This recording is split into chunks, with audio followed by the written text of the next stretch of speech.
இப்போ ஆட்சி பண்ணிட்டு இருக்க திமுகவுடைய திராவிட மாடல் அரசை விமர்சனம் பண்ணியிருக்கீங்க, எப்படி பாக்குறீங்க? மது இந்த அளவுக்கு அனுமதிச்சிருக்கக்கூடாது. பூரண மதுவிலக்குன்றது சாத்தியம் இல்லை அப்படிங்கிறது இங்க இருக்கிற மக்களுக்கே அது ஒரு இதுவா இப்போ கேட்குறேன். அது எப்படி முடியும்? எல்லா மாநிலங்கள்லயுமே இருக்கு. இங்க ஏற்கனவே கலைஞர் சொன்னதுதான், சுற்றி தீ வளையத்துக்கு நடுவில் கற்பூரமா அப்படி தமிழ்நாடு இருக்குன்ற மாதிரிலாம் கேட்டிருந்தாரு. கற்பூரத்தை எப்படி பாதுகாக்கணும் அப்படிதான் கற்பூரம். கற்பூரத்துக்குடைய சுற்றி தீக்குள்ள கற்பூரத்தை வைக்கிறீங்க. இப்போ தமிழ்நாட்டில் பூரண மதுவிலக்கு இருந்த காலமே இல்லையா? தமிழ் தேசிய அரசியல் பண்றாரு, எப்படி இருக்கு? தமிழை எல்லோரும் பேசுகின்ற பொழுது நீங்க எப்படி பிரிப்பீங்க? அந்த தமிழ் தேசியத்தை எப்படி உருவாக்க முடியும்? ஸோ தமிழ்நாட்டில் அதனாலதான் தொடர்ந்து தமிழ் தேசிய அரசியல் தோல்வியை சந்திக்குதா? தமிழ்நாட்டில் இன்னைக்கு இருக்கக்கூடிய லீடர்ல லீடர்ஷிப்பில் அவர் முதல் நிற்கிறார். அது ஒன்றும் சந்தேகமே இல்லை. முதல்ல அவர் தானே, அது ஒன்றும் சந்தேகமே இல்லை. எடப்பாடி பழனிசாமி அதை நான் யாரையும் கம்பேர் பண்ண முடியல. ஒரு மேடையில் 10 கட்சி நிற்கிறதுனாலே அது ஓட்டா மாறாது, கூட்டம் போடுறதுனாலே அது ஓட்டு மாறுது. ரெண்டுமே எதுவுமே சொல்ல முடியாது. இவர் தனிச்சா நிற்கிறதுனால 2016 மக்கள் நல கூட்டணி இருந்ததுனால ஏன் தனிச்சுன்னு இப்போ கால்குலேட் பண்றீங்க? ஒருவேளை நீங்க சொல்றதை வச்சு பார்க்கும்போது விஜய் தலைமையிலையும் ஒரு கூட்டணி அமைய வாய்ப்பு இருக்கு. அதுல புதிய தமிழகம். ஆமாம், அது யாரையும் நான் உதாசீனப்படுத்தி பேசக்கூடாது வச்சுங்களா. அவர் தனிச்சு விட்டாங்க. ஸோ சிங்கம் தனிச்சு விட்டாலும் சிங்கமாக இருந்தால் என்ன செய்ய முடியும்? விஜய் தனிச்சு நிக்கிறதுனால இப்போ ஆளுங்கட்சி ஆன்டி இன்கம்பன்சி ஓட்டு பிரியும், அதனால திமுக வந்துரும் அப்படின்ற ஒரு பார்வையும் இல்ல விஜய் தனிச்சு நிக்கிறதுனால சிறுபான்மை ஆன்டி இன்கம்பன்சி ரெண்டா போயிட்டு செய்யறது. தமிழ்நாட்டின் வளர்ச்சி பயணத்தில் ஒருவரையும் பின்தங்க விடமாட்டோம், வெல்வோம் ஒன்றாக. உங்களை தேவேந்திர குல வேளாளர் அப்படின்லாம் அக்செப்ட் பண்ணா கூட பாஜக உங்க கூட இணக்கமா இருந்தாலும் இந்த பட்டியல் வெளியேற்றத்துல மட்டும் அவங்க எதுவுமே பண்ணலன்ற கோபம் உங்களுக்கு இருந்துச்சு. எதனால அதை பண்ண மறுக்கிறாங்க? யார் மத்தியில வந்தாலும் சரி, யார் அதிகாரத்தில் இதை அவ்வளவு ஈஸியா பண்ணிட முடியாதுன்ற ஒரு பார்வையும் இருக்கு. அதை தான் நானும் கேட்டேன். என்ன இதுக்கு பின்னாடி இருக்க அரசியல் நினைக்கிறீங்க? ஏன் அதை பண்ண முடியல? இல்லை, அதை பற்றி இன்னும் அவங்களுக்கு மத்தியில் இருக்கக்கூடியவர்களுக்கு அதனுடைய அவசியம். நாங்கள் ஒரு சோஷியல் என்ஜினியரிங், இது ஒரு சமுதாய மாற்றத்துக்கான முன்னெடுப்பு அப்படிங்கிறத அவங்க மனசில் இன்னும் பதியலை அப்படிங்கிறது தான் என்னுடைய பார்வை. இது வெறும் ரிட்டாரிக் கிடையாது, அரசியல் வெற்றுக்கோசம் கிடையாது. இது மாறாத ஒரு சோஷியல் இன்ஜினியரிங். அம்பேத்கர் மதமாற்றத்தை முன்னெடுத்தார். மதமாற்றம் முன்னெடுத்து தான் அங்கே இங்கெல்லாம் மதம் மாறியே போனாங்க. இன்றைக்கும் நான் புத்திஸ்டாக மாறுவோம், சாதிகளே வேண்டாம்னு தான் இன்றைக்கி மாறிட்டு இருக்கிறாங்க. இதையெல்லாம் இந்த இருக்கிறனால தாங்க இன்றைக்கி பல மதங்களுக்கும் அங்கங்கே கமுக்கமாக நடந்துட்டு இருக்குது ஆச்சுங்களா. ஸோ நான் இந்த பூர்வீக பாரம்பரியத்தோடு இந்த மண்ணில் சரிசமமாக வாழணுங்கிறது தான் நான் வச்சிருக்கக்கூடிய ஒரு புதிய பார்முலா. இப்போ உங்களுடைய இந்த தேர்தலில் என்னென்ன முக்கிய குறிக்கோள்களாக இதெல்லாம் வச்சுருக்கீங்க சார்? வறுமையாக இருந்தாலும் சரி, நோயாக இருந்தாலும் சரி, கல்வியாக இருந்தாலும் சரி, எல்லாமே தீர்வு ஒரே புள்ளியில் அரசு தான். அரசு மூலமாக தான் தீர்க்க முடியும். நல்ல அரசாங்கம் இருந்தால், நல்ல திட்டங்களை கொண்டு வந்தால் வறுமையை ஒழிக்க முடியும். நல்ல திட்டங்கள் ஸ்டேட் ஃபார்வர்டாக கொண்டு வந்தால் வேலையில் திட்டத்தை ஒழிக்க முடியும். மக்களுக்கு ரீச் ஆகிற மாதிரி ஹெல்த் கேர் கொண்டு வந்தோன்னா, நல்ல அரசு கொண்டு வந்தோன்னா ஹெல்த் கேர் ப்ரொவைட் பண்ணால் மக்களுடைய சுகாதாரம் மேம்படும். ஸோ எல்லாமே நல்ல அரசில் அமைகிறது தான் இருக்குதுங்க. ஓகே. ஸோ அந்த நல்ல அரசில் அந்த அரசுக்குள்ளே புதிய தமிழகம் பங்கு பெறணுங்கிறது தான் இந்த தேர்தலில் இருக்கக்கூடிய குறிக்கோள். ஒரே சிம்பிள் ஃபார்முலா இதுதான். நல்ல அரசு அமையணும், நல்ல அரசு அமையக்கூடிய அரசுக்குள்ளே புதிய தமிழகம் இருக்கணுங்கிறது தான் என்னுடைய 2026 லட்சியம். இப்போ ஆட்சி பண்ணிட்டு இருக்க திமுகவுடைய திராவிட மாடல் அரசை விமர்சனம் பண்ணியிருக்கீங்க, எப்படி பார்க்குறீங்க? இந்த 4.5 ஆண்டு கால ஆட்சியை எப்படி பார்க்குறீங்க? இல்லை, அவங்க 4.5 வருஷம் எவ்வளவோ முக்கியமான காலகட்டம், நல்லா அப்சல்யூட் மெஜாரிட்டி கொடுத்தாங்க, நல்லா செஞ்சுருக்கலாம், செய்ய தவறிட்டாங்க அப்படிங்கிறது. அதான் அது நிறைய ரேம்பண்ட் கரப்ஷன் வச்சுங்களேன். சாதாரண ஒரு சத்துணவு அமைப்பாளர் கூட அவங்க வேலை பேசிட்டாங்க. அது மேலே தெரியாத அதான் தவிர்த்திருந்தால் நல்லா ஆட்சி ரொம்ப சிறப்பாக பண்ணியிருக்க முடியும். ஏன் பண்ணலின்னு தெரியலைங்க. அவங்க நல்லா பண்ணியிருக்க முடியும். ஆனால் அதே போல் மது இந்த அளவுக்கு அனுமதிச்சிருக்கக்கூடாது. 2011 முதல் 2016 வரையிலும் அவங்க எதிர்கட்சி, நாங்கள் திமுக எல்லாருமே ஒன்று சேர்ந்தும் கூட தமிழ்நாட்டில் பூரண மதுவிலக்கு அமல்படுத்தணும்னு போராடி இருக்கிறோம். இந்த மதுவால் இந்த தமிழ் சமுதாயம் எவ்வளவு சீரழிங்கிறது அவங்களுக்கு தெரியும். தெரிஞ்ச பிறகும் கூட ஏன் அவர் ஸ்டாலின் அவர்கள் அதுக்கு ஒரு நடவடிக்கை எடுக்க தயங்கிட்டாரு. அதனால் அது அவர்னால உணர்றதா இல்லைன்னு தெரியலைங்க. ஆனால் அடித்தள மக்கள், நாங்கள் வந்து ஒர்க் பண்ணக்கூடிய மக்கள், இந்த தேவேந்திர வேளாளர்கள், கீழே இருக்கக்கூடிய கட்டட தொழிலாளர்கள், அதாவது கைவினைஞர்கள், கார்பெண்டர் இருப்பாங்கன்னு வச்சுக்கோங்களேன், தினம் 500 1000 சம்பாரிச்சு போகிறான்னா அவங்க கொண்டு போய் முதல்ல டாஸ்மார்க்கில் கொண்டு போய் படி அடைஞ்ச பிறகு தான் அடுத்ததுக்கு வீட்டுக்கு போகிறோம். ஸோ இப்படி பல சமூகங்கள் வந்து இந்த மதுவால் பாதிக்கப்படுதுங்க. ஸோ இதையெல்லாம் இந்த அரசு வந்து சரி செஞ்சுருக்கணும், அவங்க கரெக்ட் பண்ணி அதுக்கு ஏதாவது ஒரு தீர்வு கண்டிருக்கணும். ஸோ இதையெல்லாம் அவங்க மிஸ் பண்ணிட்டாங்க. அதுபோக வந்து கனிவள கொள்ளைகள் வந்து எல்லா தரப்புலையும் எதிர்ப்பு இருக்குதுங்க. சாதாரண ரோட்டுக்குள்ளே பெரிய 10 டயர் போட்ட லாரி போதுங்க. கிராம மக்களோட சுகாதார கெடுவது, மக்கள் எங்கே பார்த்தாலும் போராடுறாங்க. இதையெல்லாம் ஏன் அவங்க வந்து சரி செய்யலை அப்படிங்கிறது, அவங்க ஏதோ ஒரு தவறு பண்ணிட்டாங்க அப்படிங்கிறது தான் என்னுடைய பார்வை.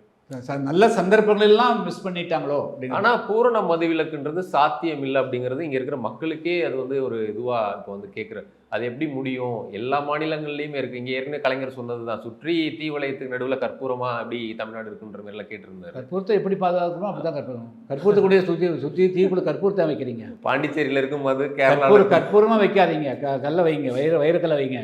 கற்பூரம் இல்லை அப்படி சாத்தியம் இல்லைன்னு ஒன்று சொல்கிறாங்களா, அதுக்கு நீங்கள் என்ன சாத்தியம் இருக்குது. அப்போ வந்து தமிழ்நாட்டில் வந்து பூரண மதுவிலக்கு இருந்த காலமே இல்லையா?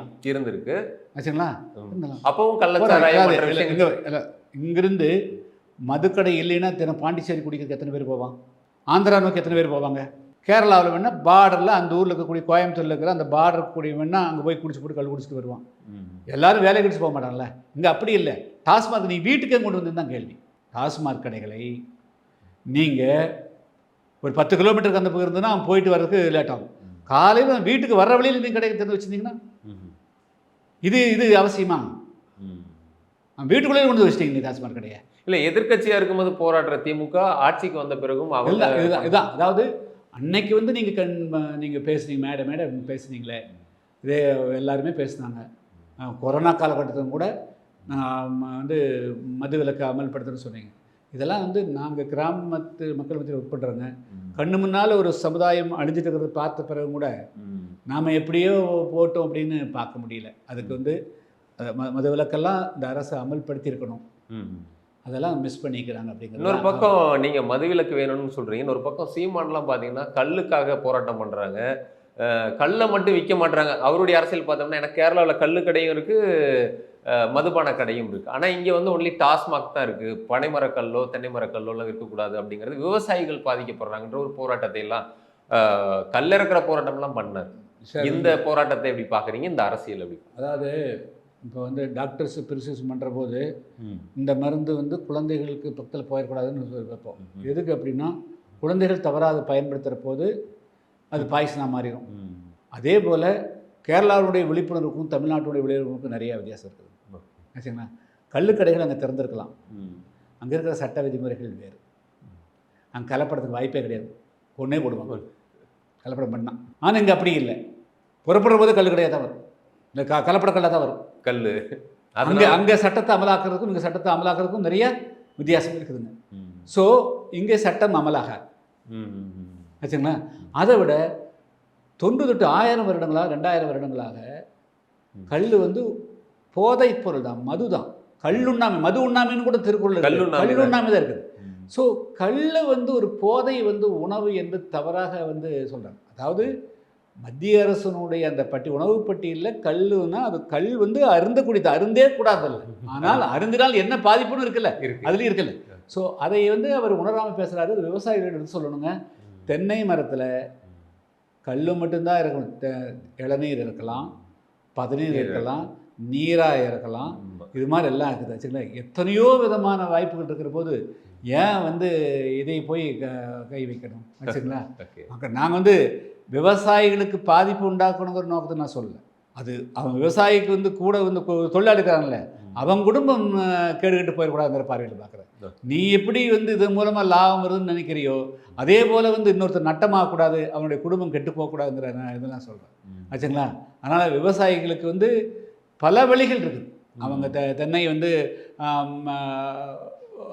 தேங்காயை எப்படி வேணாம் பண்ணலாம், இளநீர் வேணாலும் பண்ணலாங்க, மதிப்பு கூட்ட பொருளாக எத்தனையோ மாற்றலாம்.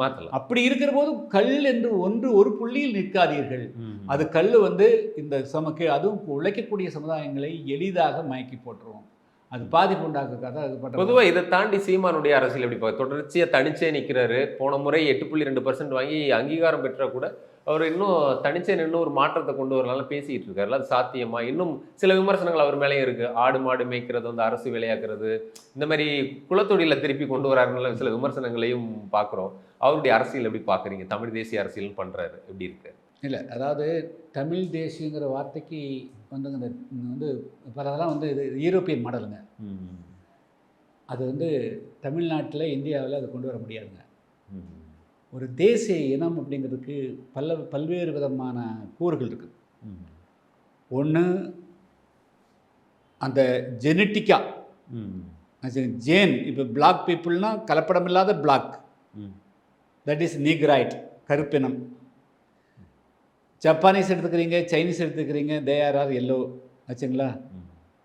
அங்கே போனீங்கன்னா கக்கேசியன் ஒயிட்டு, நாமெல்லாம் மிக்சட். இந்தியன்ஸ் வந்து டோட்டல் மிக்சடு ரேஸ்.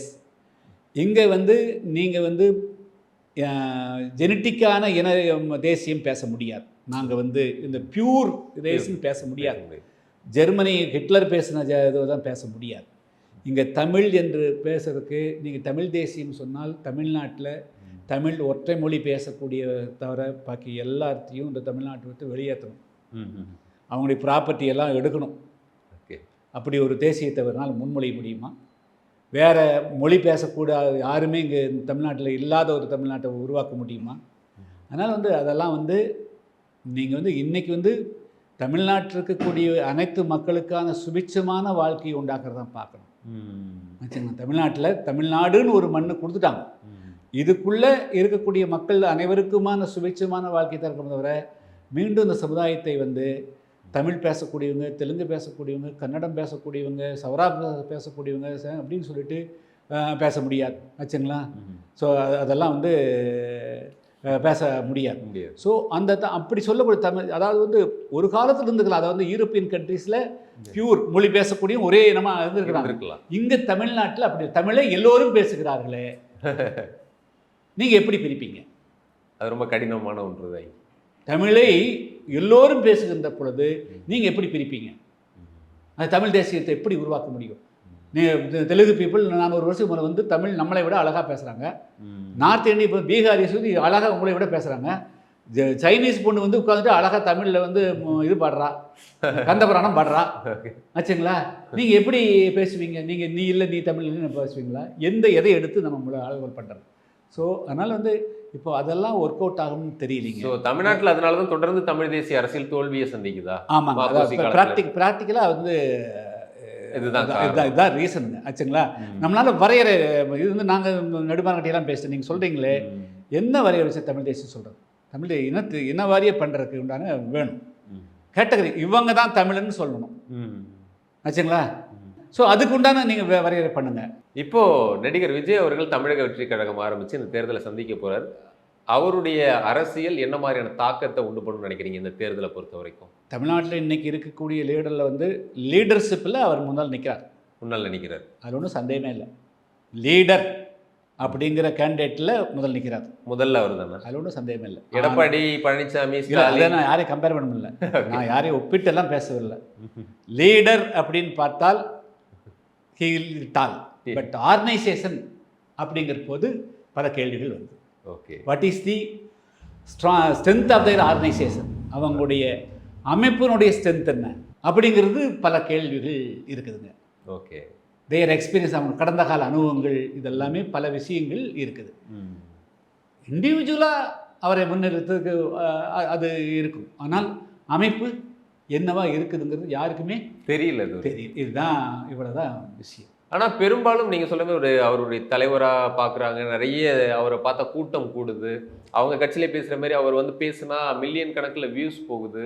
அப்படிங்கும்போது எம்ஜிஆருக்கு பிறகு ஒரு பெரிய தாக்கத்தை ஏற்படுத்தக்கூடிய ஒரு சினிமா நடிகராக இருப்பாருன்னு பார்க்குறாங்க. ஏன்னா நீங்கள் நிறைய பேர் பார்த்துருக்கீங்க, நடுவில் ரஜினிகாந்த் அவர்கள் கட்சி ஆரம்பிக்கல, விஜயகாந்த் அவர்கள் ஆரம்பித்து ஒரு குறிப்பிட்ட வெற்றியை பார்த்துருக்கு. அதை தாண்டி இவர் வந்து ஒன்று பண்ணுவார்ன்றதை பார்க்குறாங்க.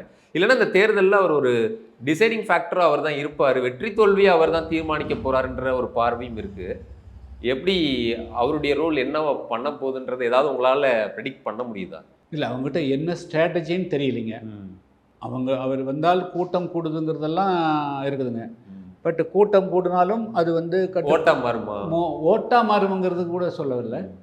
பட் அது வந்து தேர்தல் காலத்தில், தேர்தலில் வந்து இப்போ நான் தான் முதலே சொன்னேன், ஒரு மேடையில் 10 கட்சி நிற்கிறதுனாலே அது ஓட்டா மாறாது, கூட்டம் கூடுறதுனாலே அது ஓட்டு மாறுது. ரெண்டுமே எதுவுமே சொல்ல முடியாது. ஆனால் கள அளவில் அவங்க எந்த அளவுக்கு வந்து பலம் புரிஞ்சுக்கிறாங்க, தேர்தல் டெக்னிக்கை எப்படி புரிஞ்சுருக்கிறாங்க அப்படிங்கிறதெல்லாம் வந்து நமக்கு வந்து ஒரு ஐடியா இல்லை. அவங்களுடைய கட்சியினுடைய ரியல் பிக்சர் பலம் அந்த அமைப்பு சார்ந்தவங்களுக்கு தான் தெரியும். வெளியிலிருந்து பார்க்கக்கூடிய ஒரே ஒரு விஷயத்தை மட்டும் அவர் வந்து ப்ரொஜெக்ட் ஆவார். சிங்கிள் பர்சன், ஒரே 3 எழுத்துல ஒரு பிராண்டிங், ஒரு பிராண்டிங்க்கு அது வந்து அந்த மற்றபடியாக இது இத்தனை சக்திகளையும் வீழ்த்தி விட்டு மேலே நிற்கிற அளவுக்கு அவங்ககிட்ட ஸ்ட்ராட்டஜி என்ன, அதுக்கு உண்டான பலம் என்னங்கிறது நமக்கு ஐடியா இல்லை. நம்ம ஒரு 4-5 தேர்தலில், கடந்த கால தேர்தலை பார்த்தோம்னா ஒரு 6% தான் ஒரு டிசைடிங் ஃபேக்டராக இருந்திருக்கு. ஒன்று அங்கே போகும், இந்த ஓட்டு இல்லை இங்கே போகும், திமுக அதிமுகன்றது மாறி மாறி போயிட்டு இருந்தது ஒன்று வந்து பார்த்துட்டு இருந்தோம். இப்போது விஜய் அவர்களுடைய வருகை அப்படிங்கும்போது ஏற்கனவே சீமான் ஒரு குறிப்பிட்ட பர்சன்டேஜ், அவர் 8, 6, 4 எப்படி பார்த்தாலும் ஒரு 4-5% அவர்கிட்டையும் இருக்குது. இப்போ இவர் எவ்வளோ வாங்குவார்னு தெரியாது. இவரும் நிற்கிறார் அப்படிங்கும்போது இந்த என்டி அலையன்ஸாக இருக்கலாம், இல்லை இந்தியா அலையன்ஸாக இருக்கலாம், யார் இதில் பாதிக்கப்படும்? நான் இப்போ ஸ்ட்ரைட்டாகவே வரேனே, இவர் தனிச்சா நிற்கிறதுனால 2016 மக்கள் நல கூட்டணி இருந்ததுனால ஏன் தனிச்சுன்னு இப்போ கால்குலேட் பண்ணுறீங்க? ஓ, புதிய தமிழகம் கூட வரல. இல்லை அப்படி சொல்ல, ஏன் நாம் வந்து அவரை தனிச்சு நாம் ஏன் காயின் பண்ணணும்? நாம் ஏன் இப்போ முத்திரை குத்தணும்? நம்ம வந்து நம்மளுக்கு அந்த ரைட்ஸ் கிடையாது இல்லைங்களா? ஒருவேளை அணினே இல்லை, நம்ம வந்து யார் எந்த ஒரு மனிதர்களையும் எந்த ஒரு கட்சியும் வந்து குறைச்சி மதிப்பிடக்கூடாது. அது வந்து படம் அவர் தனிச்சு நிற்கிறாருன்னு நாமே சொல்லணும். இன்னும் தேர்தல் அறிவிக்காத போது அது என்ன நடக்குதுன்னு யாருக்கு தெரிய முடியுங்க? எங்கிருந்தெல்லாம் பலம் வரும், எப்படியெல்லாம் வரும்னு எப்படி சொல்ல முடியுங்க? ஏன்னா ஒன்று இருக்குது. ஸோ அதோட என்னென்ன நடக்குங்கிறது இப்போ எப்படி சொல்ல முடியும்? அதனால் வந்து பொறுத்திருந்தால் நம்ம பார்க்கணுங்க. ஒருவேளை நீங்கள் சொல்கிறத வச்சு பார்க்கும்போது விஜய் தலைமையிலையும் ஒரு கூட்டணி அமைய வாய்ப்பு இருக்குது. அதில் புதிய தமிழகம் அது நான் வந்து எதையுமே என்னை மனசில் வச்சுட்டு நான் பேச முடியவில்லை. நீங்கள் ஒரு பத்திரிகையாளர் கேட்குறீங்க, நான் ஒரு டயலெக்டிக்கலாக பேசுகிறேன், ஒரு ஆய்வாக தான் சொல்கிறேனே தவிர அவர் தனித்து மற்றவங்க மாதிரி வந்து ஏனோதானோன்னு பேச விரும்பல. வச்சுங்களா? யாரையும் வந்து நான் உதாசீனப்படுத்தி பேசக்கூடாது. வச்சுங்களா? அவர் தனிச்சு விட்டாங்க. ஸோ சிங்கம் தனிச்சு விட்டாலும் சிங்கமாக தான் என்ன செய்ய முடியும்? சிங்கம் தான். ஆனால் அப்படி கேள்வி வந்துடும்ல. ஸோ அதனால் வந்து நம்ம யாருக்கும் வந்து அவங்கள புகழவும் வேண்டாம், இகழவும் வேண்டாம். அவங்களுடைய இருக்கக்கூடிய பாசிட்டிவ் நெகட்டிவில் நான் பார்க்கலாம். அது வந்து எப்படி இன்னும் ஒரு மாதம் 1.5 மாதம் 2 மாதம் இருக்கிற போது அது எப்படி வருதுன்னு இனிமேல் தான் சொல்ல. இல்லை, வெளியிலேருந்து பார்க்கும்போது விஜய்க்கு சில அழுத்தம் தரதா இருக்குது. சிபிஐ விசாரணை டெல்லி கூப்பிடுறாங்க. அப்புறம் அவருடைய படம் ஜனநாயகன் இன்னைக்கு வரைக்கும் எப்போ ரிலீஸ் ஆகும்னு தெரியல. இந்த மாதிரியான பல அழுத்தங்கள் இருக்குது. அவர் வந்து சரியாக செயல்படாமல் இருக்கிறதுக்கு காரணம்லாம் இந்த அழுத்தம் தான் அப்படின்ற மாதிரியான விமர்சனம் இருக்குது. ஒன்று, இப்போ 2016 மக்கள் நல கூட்டணி அமைஞ்சதுனால தான் ஜெயலலிதா தனிச்சே வெற்றி பெற்றாங்க.